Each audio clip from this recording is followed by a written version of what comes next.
There is a plague in this country of headlight brightness.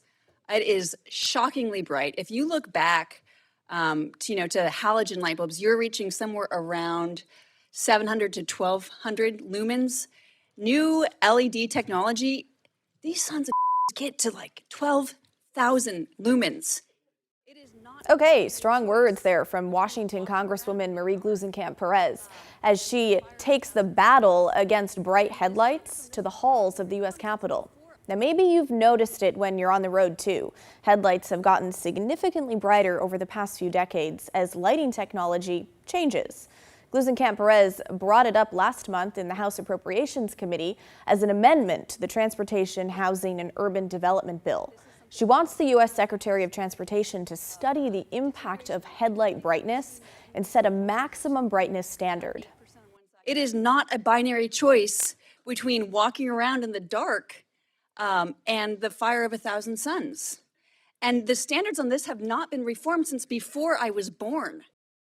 As Representative Gluesenkamp Perez mentioned, old school halogen bulbs only emitted about 700 to 1,200 lumens, which is a way to measure light output. But in the last 20 years, car manufacturers have started using LED lights, which can put out up to 3,000 lumens and sometimes much higher.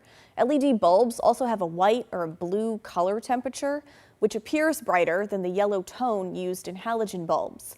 Newer headlights are designed to light up more of the road to the front and sides of the car. Good for drivers, but sometimes difficult for people around the car. It is a real problem. A third of Americans have astigmatism. This is a serious risk to safety driving, to pedestrians in particular, where you're not able to see, your eyes can't dilate quickly enough to respond to a challenge in the road or to anything. If you're on curves, if you're on roads, I am sure you have all seen this. Okay, but let's be real. With everything going on in the country, is headlight brightness really the battle for Congress to be fighting?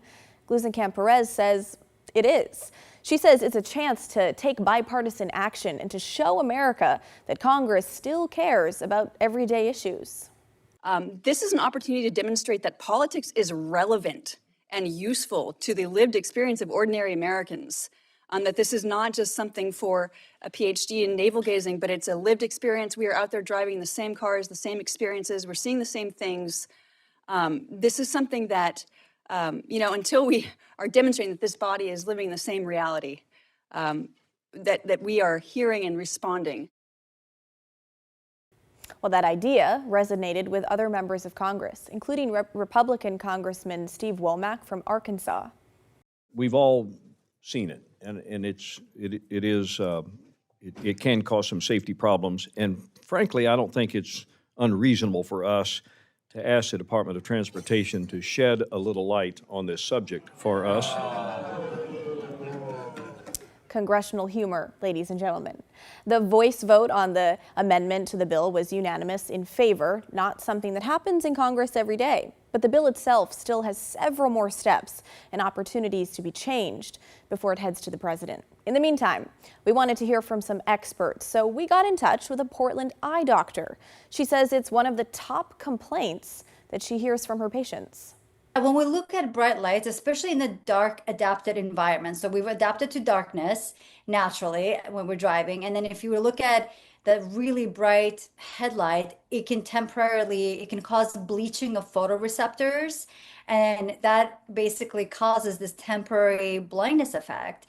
And that's sort of, it's a normal phenomenon that happens in everyone, but it can be longer recovery from that in certain populations, like in our older population, especially if they have like eye conditions like macular degeneration, that recovery could be so much slower. So they may not be able to readjust to, their road, to their lane, because they were just so blinded by that light.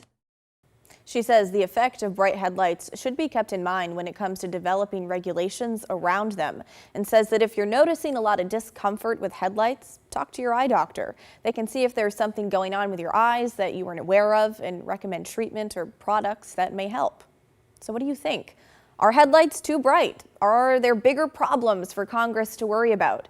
send us an email at thestory@kgw.com or call and leave us a voicemail 503-226-5090.